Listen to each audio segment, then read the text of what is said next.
Breaking news చూస్తున్నాము. Vizag software Radha Gayatri కేసులో కీలక విషయాలు వెలుగులోకి వచ్చాయి. భర్త శ్రీచరణ్ గాయత్రిపై ప్రస్తుతానికి గాయత్రి ఫ్యామిలీ మెంబర్స్ సంచలనమైన విషయాలని చెప్పుకొచ్చారు. గాయత్రిని భర్త శ్రీచరణ్ టార్చర్ చేసేవాడు అంటూ తల్లి మాట్లాడుకొచ్చింది. వాడొక పెద్ద సైకో. వారిద్దరి మధ్య చాలాసార్లు గొడవలు జరిగాయి. చాలాసార్లు వాళ్ళ గొడవలని సర్ది చెప్పి మరి పంపించాము అంటూ తల్లి మాట్లాడుకొచ్చింది. గాయత్రి హ్యాండ్ బ్యాగ్లో ఒక GPS ట్రాకర్ని పెట్టి ఇబ్బంది పెట్టేవాడు. అక్కడికి ఎందుకు వెళ్ళావు, ఇక్కడికి ఎందుకు వెళ్ళావు, ఈ సమయంలో ఇక్కడెందుకున్నావు, అక్కడెందుకున్నావు అంటూ ఆమెని రకరకాలుగా ఆమెని ఫోన్ చేసి మాట్లాడి ఇబ్బందికరమైన మాటలు కూడా మాట్లాడి ఇబ్బంది పెట్టేవాడంట. శ్రీచరణే మా అక్క గాయత్రిని చంపేశాడు అంటూ ఇటు చెల్లెళ్ళు మాధురి మాట్లాడుకొచ్చింది. ఒక పక్క పథకం ప్రకారమే ఈ మధ్యకాలంలో చాలామంది ఉత్తరాఖండ్కి హనీమూన్ అంటూ తీసుకెళ్ళి, గతంలో కూడా మనం ఎన్నో ఉదాంతాలు చూసాం. అక్కడికి తీసుకెళ్ళి భర్తలు భార్యలని అలాంటి వీడియోస్ చూసే మరి ఒక పథకం ప్రకారమే హనీమూన్కి తీసుకెళ్ళి చంపేశాడంటూ చెల్లి మాధురి చెప్పుకొస్తుంది. భార్యను చివరిసారి చూసేందుకు కూడా ఆ వ్యక్తి శ్రీచరణ్ ఏమాత్రం ఆసక్తి చూపలేదు. తన చివరి చూపును కూడా పెద్దగా పట్టించుకోలేదు. మృతదేహం ఇంటికి తీసుకొచ్చినప్పటి నుంచి ఇటు శ్రీచరణ్ ప్రవర్తన చాలా అనుమానాస్పదంగా ఉంది అంటూ కూడా చెల్లెళ్ళు మాట్లాడుకొస్తున్నారు. ఎప్పుడు మా అక్క తన ఇంటి గుట్టును బయట పెట్టే ప్రయత్నం చేయలేదు. మాతో ఎప్పుడు తన ఫ్యామిలీకి సంబంధించి గొడవల గురించి ఎప్పుడు ఆ విషయాలని మాతో పంచుకోలేదు అంటూ చెల్లి మాధురి మాట్లాడింది. గాయత్రి నాతో ఎంతో క్లోజ్గా ఉండేది, కానీ తన మరణంపై పూర్తి స్థాయి దర్యాప్తు చేయాలి ఖచ్చితంగా అంటూ చెల్లెలు కోరుతున్నారు. దీనికి సంబంధించి ఒక్కసారి ఆ చెల్లెళ్ళు ఏం మాట్లాడుతున్నారో ఒక్కసారి వాళ్ళ మాటల్లోనే వినే ప్రయత్నం చేద్దాం. మా ప్రతినిధి రామచంద్రరావు ఉన్నారు. రామచంద్రరావుతో ఒకసారి విత్ గాయత్రి చెల్లెలు మాధురి. లోని చిన్నముసిడివాడలో నివాసం ఉంటున్న రాధా గాయత్రి అనే ఐటీ ఉద్యోగిని ముస్సోరి వద్ద అనుమానాస్పద స్థితిలో మృతి చెందారు. ఆమె మరణం అందరినీ కూడా చాలా బాధ కలిగిస్తుంది. కేవలం ఐటీ ఉద్యోగులు, అట్లాగే ఆ ప్రాంతంలో వసంత విహార్ అపార్ట్మెంట్లో ఉంటున్న వారే కాకుండా వారి కుటుంబ సభ్యులు చాలా ఆవేదన వ్యక్తం చేసిన పరిస్థితి. నిజానికి చూసుకుంటే రాధా గాయత్రికి సంబంధించిన తండ్రి సుధాకర్ సొంత గ్రామం ఈ విజయనగరం జిల్లా జామి మండలంలోని మామిడిపల్లి అనే ప్రాంతం. ఈ అగ్రహారంలో ఉన్నాం. అయితే వరుసకి సోదరులు ఎవరైతే రాధా గాయత్రి ఉన్నారో వారి సోదరి రాధా మాధురి, అట్లాగే మీనాక్షి వాళ్ళు కూడా ఉన్నారు. అమ్మ చెప్పండి, మీ సిస్టర్ అవుతారు కదా, ఆమెతో ఎట్లాంటి రిలేషన్ మీకు ఉండేది, ఎలా ఉండేది? ఇద్దరికి చాలా బాండింగ్ ఉండేది మాకు. ఎలా అంటే ఇంకా చాలా క్లోజ్గా ఉండేవాళ్ళం. ఫుల్గా ఎంత క్లోజ్గా ఉండేవాళ్ళం అంటే ఇంకా మా ఇద్దరులాగా ఇంకెవరు ఉండరు, అంత క్లోజ్గా ఉండేవాళ్ళం. అలాంటిది మేము మినిమం టు మినిమమ్ కాల్ మాట్లాడుకుంటే పెళ్ళి కాకముందు 1.5 2 hours అలా కంటిన్యూస్ కాల్ మాట్లాడేవాళ్ళం. ఏదైనా కాల్ వస్తే నార్మల్గా పెట్టేసేది. అలాంటిది పెళ్ళైన తర్వాత 1/2 hour మాట్లాడిన కాల్ తర్వాత పెళ్ళైంది కదా అనేసి నేను ఇంకేంటి బావ సంగతులు, ఏమంటున్నాడు బావ, ఎలా ఉన్నారు అని అడిగేటప్పటికి ఒక 2 minutes అలా నార్మల్గా మాట్లాడి ఫోన్ కట్ చేసేసేది. వెంటనే ఫోన్ కట్ చేసేసి ఇంకా నాకు వేరే కాల్ వస్తుంది అని చెప్పేసి పెట్టేసేది. అది మేము ఇంకా ఏం అలా ఆ థాట్ రాదు కదా ఇలా ఉంటది అనేసి, ఇంకా అలా. మీరు ఒక సిస్టరే కాకుండా చాలా ఫ్రెండ్లీగా, అంటే మీ మాటలు బట్టి అట్లా అనిపిస్తుంది. ఎప్పుడైనా ఈ మ్యారేజ్ శ్రీచరణ్ వ్యవహారం గురించి, అంటే మీ బావగారు అవుతారు కదా న్యాచురల్ గా, అట్లాగే ఎప్పుడైనా ఏం చెప్పేది, బాగున్నారు అట్లాగా చెప్పేది కాదు, బాగానే ఉండేవారు నాతో, ఇద్దరం బాగున్నాం అనే చెప్పేది. చాలా బాగా చూసుకుంటాడు అనే చెప్పేది నాకు కూడా. సరే బాగా చూసుకుంటున్నాడు కదా అనేసి నేను ఇంకా ఏ డీటెయిల్స్ అడగలేదు. ఓకే, ఇన్సిడెంట్ జరిగాక ఏమనిపిస్తుందమ్మా మీకు? ఎప్పుడైనా మీ సిస్టర్ ఇట్లాగా ఇష్యూస్ అట్లాగా ఏమైనా తెలుసా?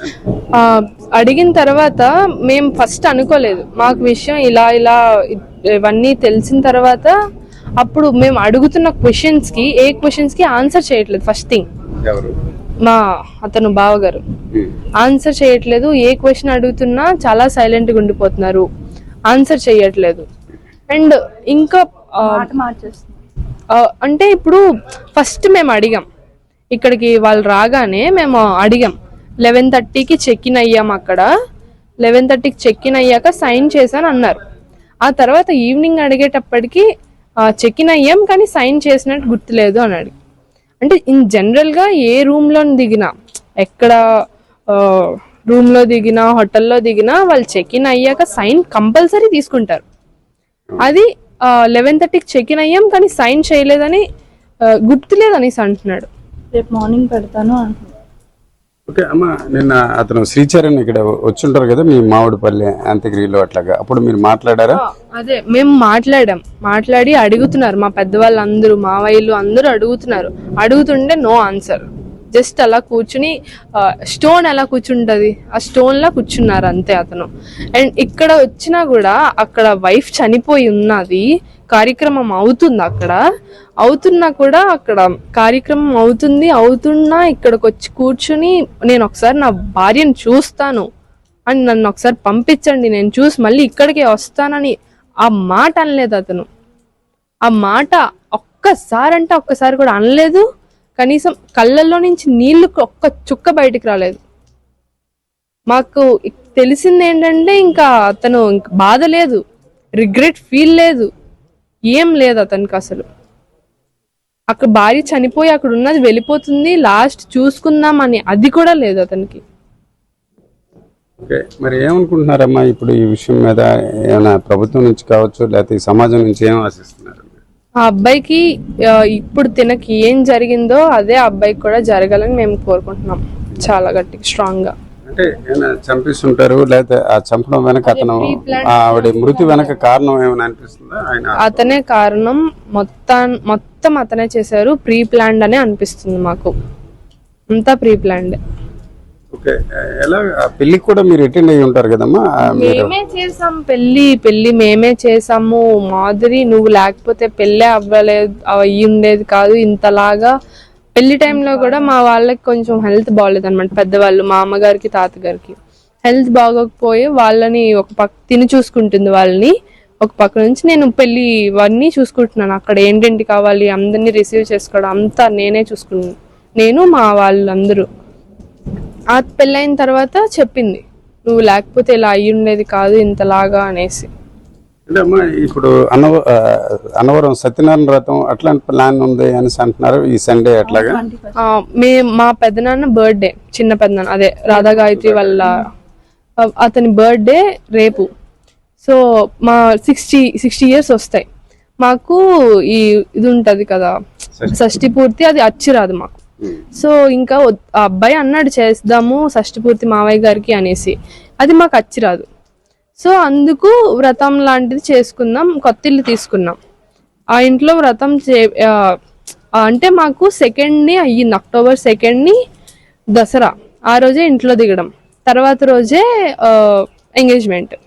సో దానివల్ల ఇంకా గృహప్రవేశానికి వెళ్ళలేదు, ఆ ఇంట్లో ఏం అవ్వలేదు కదా అనేసి మేము ఆ ఇంట్లో పెట్టుకుందాం, అన్నీనా వ్రతం చేసుకుందాం సండే అనేసి అన్ని ప్లాన్ చేసుకున్నాం, అన్ని కొనేసుకున్నాం, అన్ని రెడీగా ఉన్నాయి. అక్క కూడా అక్కడికి మా వాళ్ళందరికీ, వాళ్ళ మావయ్య గారికి, బావగారికి, ఇక్కడ వీళ్ళ ముగ్గురికి బట్టలు కూడా కొనేసింది అక్కడే. కొనేసి ఇంకా 21st సండేని ఈ కార్యక్రమం పెట్టుకుందాం అనుకున్నాం. అందులోనే ఇలా జరిగింది. ఇది ఎవరైతే రాధా గాయత్రి ఉన్నారో వాళ్ళ సిస్టర్ అవుతారు ఈమె రాధా మాధురి. ఈ మాటలు విన్నారు కదా, నిజానికి చూసుకుంటే చాలా ఆవేదన ఉంది. వాస్తవానికి పెళ్ళైనప్పటి నుంచి కూడా చాలా వరకు సఖ్యతగా ఉంటారు కాబట్టి సహజంగా చాలా సందర్భాల్లో బావగారు ఎట్లా ఉంటారు అనే అంశం కూడా ప్రస్తావించినప్పుడు కూడా ఆమె మాట్లాడే పరిస్థితి దానికి దాటవేస్తూ ఉంది. ఈ రకంగా ఇప్పుడు తాజాగా జరిగిన ఘటన, అట్లాగే ఏదైతే అంత్యక్రియల ప్రక్రియ జరిగినప్పుడు సహజంగా ఎవరైనా ఆఖరి చూపు చూడాలనే ఆసక్తిగా ఉంటారు. కానీ ఈరోజు చూసుకుంటే శ్రీచరణ్ అట్లాంటి ప్రయత్నాలు చేయలేదు. ఖచ్చితంగా ఈ మరణం వెనక ఆయన హస్తం ఉంటుందనే నమ్మకం ఉంది. అట్లాగే దీనిపై కూడా చర్యలు తీసుకోవాలని కోరుతున్న వాతావరణం మనకు కనిపిస్తుంది. కెమెరా పర్సన్ తిరుపతితో రామచంద్రరావు, RTV, మామిడిపల్లి. చెల్లి మాధురి మాట్లాడుతూ చాలా క్లియర్గా మా అక్క గాయత్రి నాతో చాలా క్లోజ్గా ఉండేది. గతంలో మేము ఫోన్లు మాట్లాడితే గంటన్నర కొన్ని గంటల పాటు ఫోన్లు మాట్లాడే వాళ్ళం, అంత క్లోజ్ ఉండేది. కానీ పెళ్ళైన తర్వాత ఎప్పుడు కాల్ చేసినా కొంచెం బిజీగా ఉన్నాను, ఇంకొక ఫోన్ కాల్ వస్తుంది అంటూ 1 నిమిషం 2 నిమిషాల కంటే ఎక్కువసేపు మాతో మాట్లాడేది కాదు. అంటే అప్పుడు గాయత్రి సైకలాజికల్గా ఒక ప్రెషర్లో ఉండేదా? ఎందుకు పెళ్ళి కంటే ముందు గంటలు చెల్లితోని మాట్లాడడానికి సమయం దొరికేది, కానీ పెళ్ళి తర్వాత తన సైకలాజికల్ సిట్యువేషన్ సరిగ్గా, మానసిక పరిస్థితులు సరిగ్గా లేకపోవడం, శ్రీచరణ్ ఒక పక్కన టార్చర్ చేస్తూ తనని అనుమానిస్తూ తన బ్యాగ్లో ఒక ట్రాకర్ని పెట్టడం, అలాగే చనిపోయిన తర్వాత కూడా ఈవెన్ వాళ్ళ బావ మాధురి చెప్తున్న మాటల్లో మా బావ మరి 11:30కి మేము హోమ్ స్టేకి వెళ్ళాము, అక్కడ సంతకం చేశాము అని చెప్పి మొదట చెప్పాడంట. తర్వాత సంతకం చేశానా నాకు గుర్తులేదు, నేను చేయలేదు అనుకుంటా అంటున్నాను. సాధారణంగా మాధురి వాళ్ళ చెల్లి మాధురి చెప్పినట్టే యాస్టిస్గా ఎక్కడికి హోటల్స్కి వెళ్ళినా, హోమ్ స్టేస్కి వెళ్ళినా, ఎక్కడికి వెళ్ళినా ముఖ్యంగా Aadhaar card, address proofs, ID proofs ఇవన్నీ తీసుకుంటారు. దాంతోపాటు వాళ్ళ డీటెయిల్స్ అన్నీ కూడా భద్రపరచుకునే ప్రయత్నం చేస్తారు, సిగ్నేచర్స్ తీసుకుంటారు. ఇవన్నీ ఒక ప్రొసీజర్ని ఫాలో చేస్తారు, ఆన్లైన్ కావచ్చు లేకపోతే ఆఫ్లైన్ కావచ్చు. ఈ ప్రొసీజర్ కూడా ఫాలో అయ్యారా లేదా అంటే దాంట్లో ముందొక మాట తర్వాత ఒక మాట శ్రీచరణ్ చెప్పే ప్రయత్నం చేశాడంట. మరోపక్కన మాధురి ఇంకా ఏమి ఆరోపిస్తుంది అని అంటే, భార్య చనిపోయి ఆఖరి క్షణాలు ఇంకా అంత్యక్రియలు చేస్తున్నారన్న సమయానికి కూడా మా అక్కని చూడాలన్న మాట మాట్లాడలేదు, ఒక్క చుక్క కన్నీరు కూడా కార్చలేదు ఇప్పటిదాకా మా బావ శ్రీచరణ్ అంటూ కూడా మాధురి చెప్పుకొచ్చే ప్రయత్నం చేస్తుంది. సో మొత్తం మీద మరి శ్రీచరణ్ వైఖరి, శ్రీచరణ్ మాట్లాడిన మాటలు, జరిగిన ఘటన ఇవన్నీ చూస్తే చాలా అనుమానాలు అయితే ఖచ్చితంగా వ్యక్తపరుస్తున్నారు పోలీసులు. మరి ఇవాళ విశాఖపట్నంలో ఉన్న కమిషనర్ ఆఫీస్లో ఇటు గాయత్రి తల్లిదండ్రులు వెళ్ళి కమిషనర్ని కలిసే ప్రయత్నం కూడా చేస్తామని చెప్తున్నారు. సో ఏం జరుగుతుంది అసలు? శ్రీచరణ్ని మీరేమనుకుంటున్నారు? వాస్తవానికి గాయత్రి విషయంలో ఎవరి తప్పిదం ఉందనుకుంటున్నారు? శ్రీచరణేనా?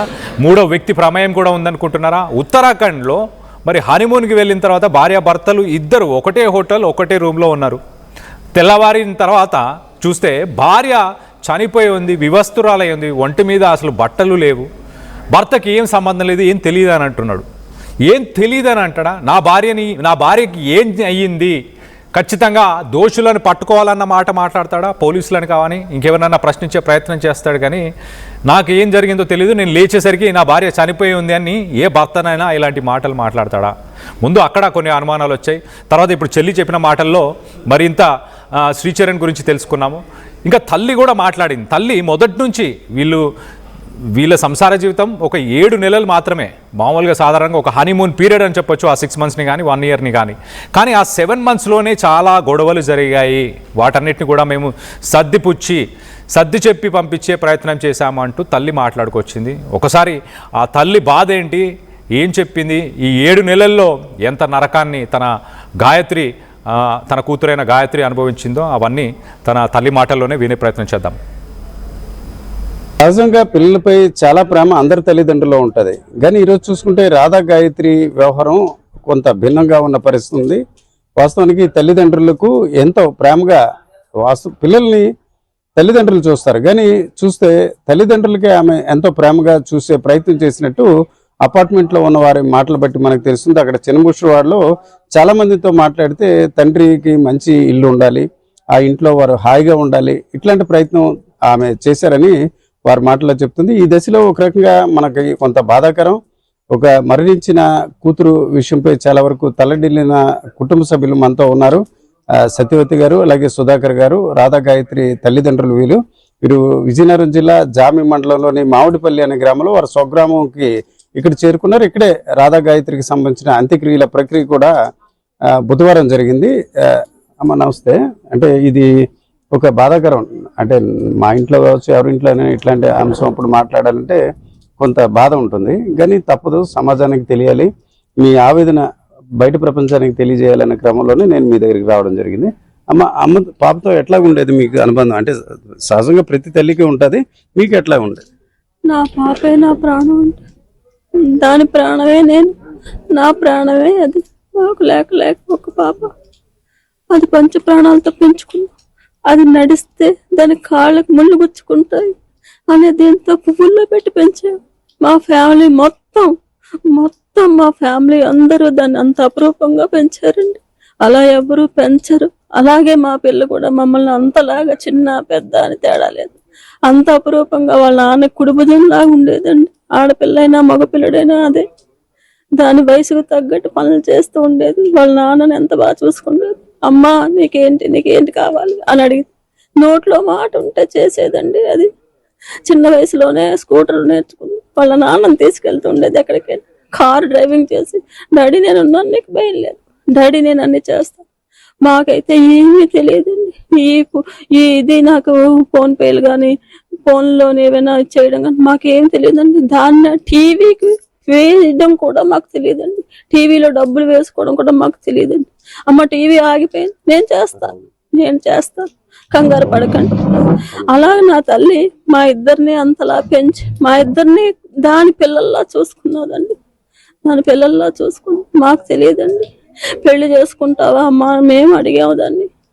అలాగే అమ్మ చేసుకుంటాను, మీకు నచ్చాలి, అందరికీ నచ్చే సంబంధం తప్ప నాకు నచ్చింది నేను చేసుకోను అని చెప్పింది. సరే అన్న. మా పక్కనే 14 ఏళ్ళు మాకు వాళ్ళకి పరిచయం. వాళ్ళు ఉన్నారు. ఆవిడ అన్నారు, మా చెల్లెలు గారు అబ్బాయి ఉన్నాడండి, మంచివాడు, గాయత్రిని నేను 14 సంవత్సరాల నుంచి చూస్తున్నాను. మా అమ్మాయి పేరు రాధా గాయత్రి అండి. 14 సంవత్సరాల నుంచి చూస్తున్నాను, ఆ అబ్బాయికి ఇచ్చి చేద్దాము, చాలా మంచివాళ్ళండి. సరేనండి అన్న. ఆ అబ్బాయిని కూడా అడిగాము, మా పాపని అడిగాము. సరే నచ్చుకున్నారు ఇద్దరుని. ఆ అబ్బాయి కూడా నేను ఇష్టపడ్డానండి. నాకు ఈ అమ్మాయి తెలుసు, 14 ఏళ్ళు. వాళ్ళ చెల్లి ఆ పిల్లడికి అక్క, మా పాప ఇద్దరు ఫ్రెండ్స్, వీళ్ళిద్దరు ఒకటే కాలేజీ. అలాగేనండి అన్నారు. పెళ్లి వరకు వచ్చాము, పెళ్లి అన్ని చేసుకున్నాడు, అన్ని బాగానే అయ్యాయి ఇంతవరకు. ఆ పిల్లడి మీద మాకు అప్పుడు ఏమీ తెలియదండి. ఇలా అనేసి అప్పుడే తెలుసుంటే మేము చెయ్యం. ఆ తర్వాత నా పిల్ల చెప్పడం మొదలు పెట్టిందండి. పెళ్ళి అయిపోయిన తర్వాత హైదరాబాద్లో ఉండేది, ఉద్యోగం దాన్ని. వాడికి పూణేలో జాబ్, ఢిల్లీ ట్రాన్స్ఫర్ పెట్టుకోవాలని ఫస్ట్ వాళ్ళు కండిషన్ పెట్టారు. అది ఓకే అందండి మా అమ్మాయి. నేను ఢిల్లీకి పెట్టేసుకుంటాను, వచ్చేస్తాను. ఇవాళ రేపు ఉద్యోగాలు ఇలా పెట్టుగానే అలా వచ్చావు కదండి. వచ్చింది, దానికి పెట్టుకుంది, ఢిల్లీకి వెళ్ళిపోతాను. ఆ వెళ్ళే లోపు నువ్వు హైదరాబాద్లో ఉండి ఆఫీస్కి వెళ్ళేటప్పుడు వీడియో కాల్ చెయ్యి. నీ బండి మీద అండి, దానికి బండి కొన్నాం మేము, బండి మీద వెళ్ళేది దగ్గరే, రాత్రులు క్యాబ్ అంటే భయం అనేసి వాళ్ళ నాన్నగారు దానికి 4 కిలోమీటర్ల దూరంలో ముందు క్యాబ్లోనే వెళ్ళేది. తర్వాత బండి కొన్నది వాళ్ళ నాన్నగారికి కొంది. అది పెళ్ళయ్యి వెళ్ళిపోతాను డాడీ, నా బండి నీ కోసం, నీది పాత బండి అయిపోయింది కానీ వాళ్ళ నాన్నగారికి బండి కొంది. అక్కడ కొంది, నేను వాడి నీకు ఇస్తాను డాడీ అంది. అలాగే అమ్మ అన్నాం. అంతే. ఆ బండి మీద వెళ్తూ ఉంటే వీడియో కాల్ చేసి, పెళ్ళైన తర్వాత అనుమానం పెడకూడదు కదండి. నీ వెనకాతలు ఎవడున్నాడు, ముందు ఎవడున్నాడు అడిగేవాడు. బండి మీద వెళ్ళేటప్పుడు ఏంటి ఈ పిల్లడి బిహేవియర్ ఇలా ఉంటుందో అనుకునేది నా కూతురు. అంతే. అవి బాధపడలేదండి. అది ఎప్పుడు వెళ్ళేది, ఆఫీస్కి వెళ్ళి వచ్చేది. ఆఫీస్లో కూడా వెళ్ళి కూర్చోగానే వెనకాతలు వీడియో కాల్ చేయి, ఎవడున్నాడు వెనకాతలు, ముందు ఎవడున్నాడు, ఇదేంటి ఇలాగా అని నాతో ఒకసారి అడిగింది. అమ్మ ఇప్పుడు పిల్లల మెంటాలిటీ అలాగే ఉంది, వాళ్ళు కల్చర్ అలాగే ఉంటున్నది కాబట్టి సర్దుకోవాలి మనమే అని చెప్పానండి దానికి. అలాగే అమ్మ అంది. అలా కొన్నాళ్ళు గడిచిపోయిందండి. బాగానే ఉన్నారు అనుకున్నాం. ఆ అబ్బాయి అక్కడ ఇది ఇక్కడే ఉండేవారు తప్ప వాళ్ళిద్దరూ కలిసి 10 రోజులు కూడా ఎప్పుడు లేరండి. వాళ్ళకి ఆఫీసు, దీనికి ఆఫీసు, వెళ్ళలేదు, ఎక్కడ ఉండలేదు. ఢిల్లీ వెళ్ళారు, 15 రోజులు ఉన్నారు, అంతే, అయిపోయింది, వచ్చేసారు. ఆ తర్వాత ఒక రోజు ఏం చేసిందంటే మా మేనత్త గారికి చాలా సీరియస్గా ఉందని ఓ టెలిగ్రామ్ వచ్చింది, దానికి ఫోన్ వచ్చింది, తను మాతో వచ్చేసింది. దానికి ఆఫీస్ బ్యాగ్ అక్కడ వదిలేసి వచ్చేసిందండి. ఈ అబ్బాయి ఉన్నాడు అప్పుడు అక్కడ. తను వెళ్ళిపోతాడు పూణే, మేము ఇటు వచ్చేస్తున్నాం అన్నప్పుడు ఆ అబ్బాయి ఉండిపోయాడండి. నైట్ ఉండిపోయి జీపీ ట్రాగర్ ఉంటుంది కదా, ట్రాకరా నాకు అదే తెలియదు, అలాంటివి కూడా మాకు తెలియవండి ఏమిని. అది చిన్నది బ్యాగ్ కన్నం పెట్టి అందులో పెట్టేశాడండి. అది పాపకి తెలియదండి అలా జరిగిందని. ఇక్కడ నుంచి ఇవన్నీ అయిపోయి వెళ్ళిపోయింది. ఇది చాలా బాధతో వెళ్ళిపోయింది. ఆవిడ చాలా మమ్మల్ని బాగా చూసేది, ఆవిడ చనిపోయింది. సరే ఆ బాధలో వెళ్ళిపోయింది మా పిల్ల. అక్కడికి వెళ్ళిన తర్వాత ఆఫీస్కి వెళ్ళాక తెలిసింది. ఒకరోజు సైలెంట్గా ఆఫీస్ ఉంటే అది కీమని సౌండ్ వచ్చిందంట. వాచ్మ్యాన్ ఉంటాడు కదండి, అతను వచ్చి గబగబని అడిగాడంట, ఏంటమ్మా ఇది ఎక్కడ వస్తున్నదని. దీని బ్యాగ్లో వచ్చేసరికి దీన్ని అరెస్ట్ చేస్తామని అందరూ వచ్చారంటండి, పోలీసులతో సహా. అమ్మా ఏంటి ఇది, నాకు ఏమర్థం. రాత్రి 11 గంటలకు ఫోన్ చేసి అడిగింది. నాకు అర్థం కావట్లేదమ్మా. దాని కొలీగ్స్కి ఫోన్ చేస్తే వాళ్ళందరూ వెళ్ళారు. అక్కడికి వెళ్ళి ఏంటమ్మా ఇది ఏంటంటే వాళ్ళన్నీ దాన్ని చెక్ చేసుకుని అంటే అది ఆఫీస్ టు ఆఫీస్ ఏవైనా మెయిల్స్ వెళ్ళిపోతాయి ఏంటో అనేది అలా అనుకున్నారంట. కాదు, వాళ్ళ హస్బెండే పెట్టాడు, ఈ అమ్మాయి మీద అనుమానం వచ్చింది, అనుమానంతో పెట్టుకున్నాడు అనేసి అమ్మాయి ఇదేంటి ఇలా చేశాడు. వాడికి వెంటనే ఫోన్ చేసి నేను చేయలేదు అని మాటే చెప్పుకోవచ్చు. అలా అంటే ఈయన నాకు తెలిసిన వాళ్ళు ఉన్నారు, పోలీస్ కంప్లైంట్ చేస్తామండి, మేము చేస్తామనే గాబరాలో తను వచ్చి మొత్తం తారుమారు చేసేసాడండి. చేసి ఏది లేకుండా చేసాడు, కామ్ చేసుకున్నాడు. సరే అయిపోయింది. అప్పుడు అమ్మ ఫోన్లే వాడు పాపని వాడే పోతాడు అన్నది నా కూతురు, వదిలేసాం ఇంకెందుకని. అది అయిపోయింది. ఇంకా అస్తమాటికి ఢిల్లీ వెళ్ళిన తర్వాత కూడా ఇప్పుడు ట్రాన్స్ఫర్ పెట్టుకుని ఢిల్లీ వెళ్ళిపోయింది. వెళ్ళాక వాళ్ళ అత్తగారు మామగారి దగ్గర ఎంత చక్కగానో చూసుకుంటారు వాళ్ళు. వాళ్ళలా ఎవరు చూడమేమో, మాలాగే చూస్తారు వాళ్ళు. ఈ అబ్బాయి ఫోన్ చేసి అస్తమాను టార్చర్ పెట్టడం మొదలుపెట్టాడు. నువ్వు ఎవరితో మాట్లాడుతున్నావు, ఎక్కడికి వెళ్తున్నావు, క్యాబ్లో ఎవరు కూర్చుంటారు, ఆఫీస్ క్యాబ్ అండి, వారానికి ఒక్కసారే వెళ్తుంది అమ్మాయి బయటికి. ఆ వెళ్ళేటప్పుడు ఆఫీస్ క్యాబ్లో నలుగురు మధ్యలో కూర్చుని వెళ్తుంది. ఎవడు కూర్చున్నాడు, పక్కన ఎవడు, ఇటెవడు అటెవడు, ముందు నువ్వు వీడియో కాల్ చేసి నాకు చూపించాలి. అదేంటి తెల్లవారు ఎక్కుతారు, ఎవరి పనులు వాళ్ళు పడుకుంటారు అన్నా వినేవాడు కాదంట. చాలా ఇబ్బంది పెట్టేవాడు అంట. అక్కడికి వెళ్ళిన తర్వాత ఆఫీస్లో కూడా ఇదే బాధ అంట. రోజుకి మొత్తానికి కనీసం ఒక 20 సార్లు 30 సార్లు వీడియో కాల్లే చేసేవాడంట. నేనేం ఆఫీస్ చేస్తాను అని వాళ్ళ అత్తగారు మామగారు కంప్లైంట్ చేసింది నా కూతురు. వాళ్ళు తిట్టారు, వాళ్ళు కొట్టారు వాళ్ళ అబ్బాయిని, అన్నీ చేశారండి. ఇంత షాడిజం, ఇంత సైకో అనేది మాకు ఆ పిల్ల ఇప్పుడు చెప్పిన తర్వాత తెలిసిందండి. ఇప్పుడు టూర్ వెళ్ళినప్పుడు కూడా నేను అడిగానమ్మా, వాళ్ళ అత్తగారిని పర్సనల్గా అడిగాను, ఏమండి వాళ్ళిద్దరు ఎలా ఉన్నారు, వాళ్ళు బాగుంటేనే పంపించండి లేకపోతే వద్దు అంటే, నేను అదే అడుగుతానండి, వాళ్ళు ఏమనుకుంటారో అన్నది. ఏమనుకోరు, రాత్రి అడుగుతాను, అలా అంటేనే పొద్దున్న వెళ్తారు అన్నారండి. 13వ తారీఖుని శుక్రవారం ముందు రోజు రాత్రి అడిగిందిట, బాగానే ఉన్నారు, ఆ అమ్మాయి కూడా చెప్పిందంట, లేదు బాగానే ఉన్నాం అన్నారట. అంతే వెళ్ళిందండి, తీసుకెళ్ళాడు. ఎక్కడి నుంచి బయలుదేరారు ఇద్దరు? అంటే గురుగావ్ నుంచి బయలుదేరారా లేకపోతే అంటే వీళ్ళు ఢిల్లీలో అమ్మాయి ఉంటుందా? ఢిల్లీలో ఉంటుందండి. ట్రాన్స్ఫర్ ఫిబ్రవరిలోనే ఢిల్లీకి పెట్టుకుందండి. మేమిద్దరు వెళ్ళాము, తీసుకెళ్లి దింపేవండి. ఢిల్లీ తీసుకెళ్లి అత్తగారు మామగారు లేదు, శ్రీచరణ్ ఢిల్లీ పూణేలోనే జాబ్. ఆ అబ్బాయి ఇప్పుడు 5వ తారీఖుని ఢిల్లీ వెళ్ళాడండి అబ్బాయి. వాళ్ళంతా గారాపంగా చూసుకుంటున్నారు. ఈ చిన్నదే కదా అని మేము సర్ది చెప్పేవారు నా కూతురికి తప్ప, వద్దమ్మా వచ్చి అని ఏ రోజు చెప్పలేదండి.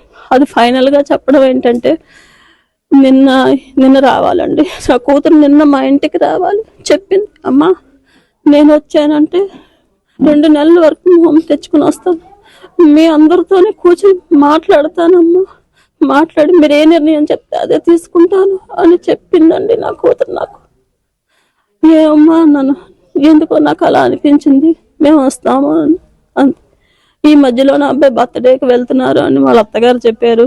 వెళ్తున్నారు, బాగానే ఉన్నారా అండి అని అడిగాను. బాగున్నారండి అన్నారు ఆవిడని. ఏమీ లేదండి బాగానే ఉంటారు అన్నారు. వెళ్ళారు. అక్కడ ఏం జరిగిందో ఏమీ వెళ్ళేటప్పుడు ఫోన్ చేసి నన్ను చూడకుండా ఒక్క నిమిషం ఉండదండి నా కూతురు, నాతో మాట్లాడకుండా.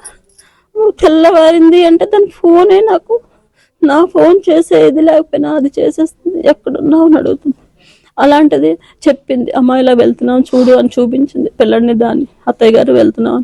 అంత న్యాగ్గా అంత తెలివిగా చెప్పినప్పుడు మనం ఎలా తప్పుపడతాం అనుకున్నాం. అక్కడ తీసుకెళ్ళిన తర్వాత వాడు ఇలా చేస్తాడని అనుకోలేదండి. నా కూతుర్ని వాడే చంపేశాడు. ఇది మాత్రం నేను ఎక్కడ చెప్పమన్నా చెప్తాను. వాడంత శాడిస్ట్ అండి. వాడు అన్ని బాధలు పెట్టాడు, మానసికంగా బాధ పెట్టాడు అంతే. ఇంట్లో ఉండి కొట్టి తిట్టి బాధలు పెడితే పోను వేరే ఉంటాయి. ఈ ఫోన్లోనండి వాడికి వీడికి పరిచయం, వాడితోని వీడితోని అంటు కట్టేవాడంట. వాడితో ఏం మాట్లాడు, ఇవెందుకు ఇలా తయారయ్యావు, శుభ్రంగా పౌడర్ రాసుకుని బొట్టు పెట్టుకుని ఆఫీస్కి వెళ్ళేది. అమ్మ అలాంటి కూడా లేకుండా చేసేస్తున్నాడు అన్నది.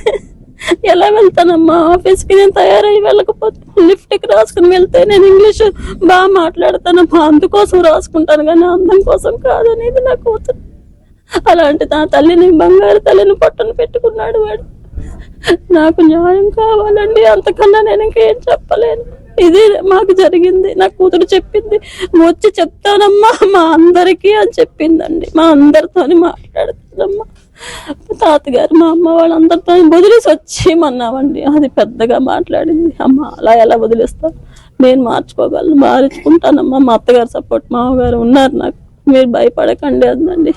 బంగారంలా పెంచుకున్నామండి మేము, బంగారంలా పెంచుకున్నాను నా కూతురుని. మా ఇంటిల్లి పాదికి ముద్దుల కూతురు, మా ఊరు మొత్తానికి ముద్దుల కూతురు అది. మా ఒక్కలకే కాదండి, మొత్తం మా ఊరందరికీ ముద్దుల కూతురు అది. ఏ ఒక్క చిన్న పిల్లని అడిగినా, ముసలాళ్ళని అడిగినా మా పాప గురించి చెప్తారు. నా కూతురు 6వ క్లాస్ చదువుతున్న దగ్గర నుంచి ఈ రోజు ట్రిపుల్ పీజీ చేసింది. 3 కంపెనీల్లో ఉద్యోగాలు చేసింది. 1000 మంది ఫ్రెండ్స్ ఉంటారు, వెళ్ళి ఒక్కళ్ళనైనా అడగండి రాధా గాయత్రి అంటే ఏంటి అని వాళ్ళు చెప్తారండి దాని గురించి. అమ్మో, అలాంటి పిల్లని కన్నందుకు మీరు ఎన్ని పుణ్యాలు చేస్తుంటారండి, మాదేరే అంటారండి. దాని దగ్గర మీరు నేర్చుకుంటున్నాం అంటారండి. అంత చక్కనైన పిల్ల, ఏదైనా ఇలా చెప్తే అలా చేసేస్తుంది. ఉద్యోగంలోనైతేనేంటి, పిల్లల్ని ఎలాగా, పేరెంట్స్ని ఎలా చూసుకోవాలి, అప్పచెల్లెళ్ళు ఎలా చూసుకోవాలి, దానికి లేరు. అయినా అలా చెప్పి అలా వాళ్ళు అదే మాట చెప్తారు. దాని దగ్గర మేము ఎన్ని నేర్చుకోవాలో తెలియదండి. అలాంటి అమ్మాయి వాళ్ళ దగ్గరికి వెళ్ళి కూడా దీని పరువు తీసాడండి. దాని ఫ్రెండ్స్ దగ్గర కూడా అడిగేవాడంటే వాళ్ళు అదే ఏడిచి చెప్పారండి ఒక్కొక్కరు. మాకిప్పుడు వచ్చిన వాళ్ళందరూ అంటే వాడు సైకో. దాంతో మేము చెప్పాము, వదిలే అని చెప్పామండి. మా అమ్మ మా నాన్న కోసం భరిస్తున్నాను అన్నది, అంతే తప్ప నేను ఇంటికి వెళ్ళిపోవడం 5 నిమిషాల పని, మా ఫ్యామిలీలో అటు లేవు అని చెప్పింది అంటే నిన్న చెప్తున్నారండి వాళ్ళు. ఆ మాట ముందు చెప్పుకుంటే తెచ్చేసుకుంటాం కదా మా పిల్లలు మేము. నాకు ఇంత ఘోరం జరిగినందుకు అందరూ ఏం నిర్ణయం తీసుకుంటారా అన్నది భగవంతుడి మీద, మీ మీద వేస్తున్నాను. నా కూతురు అయితే ఏ తప్పు చెయ్యలేదు, అది డ్రింక్ చేస్తుంది, అలాంటివి అయితే దానికి ఆ స్పర్శే తెలియదండి. అలాంటి విషయాలు కూడా ఎప్పుడు అందుకే అంటున్నాను, 1000 మంది ఫ్రెండ్స్ ఉంటారు, ఆ పిల్లల్ని ఒక్కళ్ళు అడిగినా చెప్తారు అమ్మాయి ఎలాంటిది అని. ఎప్పుడు వెళ్ళేది కాదు, ఎక్కడికి వెళ్ళేది కాదు, పార్టీలకి వాటికి వెళ్ళినా స్టైల్గా వెళ్ళి ఫోటోలు తీసుకోవడానికి వెళ్ళి, దానికి ఫోటో పిచ్చి చాలా పిచ్చి అండి. ఫోటోలు అంటే దానికి చాలా పిచ్చి. నన్ను ఇంటికి వచ్చి ఫోటో నాకు తయారు చేసి ఫోటో తీసేది, ఫోటోలు తీసుకుండేది. ఎక్కడికైనా వెళ్తే ఆ సీనరీ చూస్తే ఫోటో తీసుకుండేది. దానికి అంత ఫోటోలు పిచ్చి, అంతే తప్ప. ఇప్పుడు ఈ ఆదివారం మామూలుగా సత్యనారాయణ వ్రతం చేయాలని అట్లా అనుకున్నారు, అప్పుడు కూర్చొని మాట్లాడదాం అని అనుకున్నారా? పాప ఇట్లా చెప్పేసరికి ఎలాగ 18th నేను వస్తాను, వచ్చేటప్పుడు అందరితో మాట్లాడతాను అన్నది. అట్లాంటప్పుడు కొద్ది సార్ట్ అవుట్ అంటే విడాకులు అన్నది కాదు, ఆ అబ్బాయిని కూర్చోబెట్టి మాట్లాడేద్దాం అట్లాంటి ఆలోచనకు వచ్చారా మీరు? అవునండి, అంటే మేము అనుకున్నది, అమ్మాయి చెప్పింది నేను వస్తానమ్మా, 2 నెలలు వర్క్ ఫ్రమ్ హోమ్ పెట్టుకుని వస్తున్నాను, నేను 2 నెలల్లోని వాడి గురించి అన్నీ ఇంకా వివరంగా చెప్తాను, అప్పుడు మీరు ఏంటి నిర్ణయం తీసుకోమంటే అది తీసుకుందాం, అందరం కలిసి, నా ఒకదానిది కాదు, మీ ఇద్దరిది కాదు, మొత్తం మన ఫ్యామిలీ కూర్చుందాం. ఇదే మాట చెప్పిందండి, 100%. ఇదే వాళ్ళకి నేను ఇదే చెప్పాను. నా కూతురు నాకు ఫోన్లో ఇదే చెప్పింది, నేను మాట్లాడుకుందామా, రథానికి వస్తాను కదా అని చెప్పింది. అప్పుడు మాట్లాడింది, నేను వెళ్ళను, మీరు ఏం చెప్తే అది వింటాను, అంతవరకు మాత్రం నాకు కూడా ఆ అబ్బాయి మీద ఇప్పుడిప్పుడు డౌట్స్ వస్తున్నాయి, అవన్నీ క్లారిటీ మనం తెచ్చుకోవాలి కదా అందండి, అంతేగాని. అమ్మ, నిన్న అంత్యక్రియలు అట్లా జరిగినప్పుడు ఆయన వచ్చారు కదా, ఏం మాట్లాడారా మీతో కావచ్చు, లేకపోతే మీ హస్బెండ్ సుధాకర్ గారితో అట్లా? ఈయన వెళ్ళారండి అక్కడికి చెప్పగానే. ఇలా అనేసి వెళ్ళిన వెంటనే సోమవారం నాడు ఫోన్ చేశాడండి, తెల్లవారిసరికి మాకు పొద్దున్న 8 గంటలకల్లా ఫోన్ చేశాడు. ఇలాగ అయింది, హార్ట్ స్ట్రోక్ వచ్చింది అన్నాడు. ఆ అబ్బాయే చేసి చెప్పాడు. నేను అంత బలహీనరాలైతే నా కూతురు కాదండి, ఎందుకంటే అది ఒళ్ళు ఉండొచ్చు, మనిషి ఇది అవ్వచ్చు, కానీ అంత బలం తక్కువగా ఎప్పుడూ ఉండదు. హార్ట్ స్ట్రోక్ వచ్చే అంత ఇదేమి ఉండదు దానికి. నాకు అప్పుడే కొంచెం అనుమానం వచ్చింది. సరే ఏదో జరిగిందిలే అనుకున్నా. హార్ట్ స్ట్రోక్ చనిపోయారని చెప్పారు, లేకపోతే హాస్పిటల్కి ఇట్లా షిఫ్ట్ చేస్తున్నారు? దానికి చలనం లేకుండా పడిపోయి ఉంది, చలనం లేకుండా ఉంది నేను లేచేసరికి అని చెప్పాడు. అంటే ఈ అబ్బాయి ఏం చేస్తున్నాడు, లేచే వరకు 5 గంటలకి లేచాను, అలా అయిందని మాకు 8 ఏదో ఆ టైంలో ఫోన్ వచ్చింది. 8 గంటలకి ఈయనకి వచ్చింది, ఈయనే మాట్లాడారు, నాకు చేయలేదు అలా అని అన్నాడు. అంతే, ఆహా అన్న. మరో 1/2 గంటకి ఫోన్ చేసి అసలు చలనం లేదు, మళ్ళీ ఒక అరగంట పోయాక ఫోన్ చేసి పూర్తిగా కొలాప్స్ అయిపోయింది. అంటే ఏ పేరెంట్స్ ఇలాంటి మాట విని తట్టుకుంటారో, దానికి నాకు న్యాయం కావాలండి. నేను ఇంకంతకన్నా ఏమీ చెప్పలేము. అలా అంతలాగా చెప్పి కొలాప్స్ అయిపోయింది, నా కూతురు అంత దూరంలో ఉండని చెప్పే మనిషి అలా ఎలా చెప్తారండి? ముందు మమ్మల్ని రమ్మనాలి, వెంటనే మా ఇద్దరికి మాకు తెలియదని ఫ్లైట్ టికెట్లు చేసి పంపించేశాడు. అంతా ఫ్రీ ఫ్రాండ్గా చేశాడు, ఇదంతా ఒక ప్లాన్గా చేశాడు అబ్బాయి. ఆ అబ్బాయి అయితే చాలా సైకో. వాళ్ళ అమ్మగారు నాన్నగారు చాలా మంచివాళ్ళు. ఇది నేను చెప్పవలసింది. ఆ అబ్బాయిని మాత్రం వదలడానికి వీరలేదు. నాకు న్యాయం కావాలి, నా పిల్లకి న్యాయం కావాలి.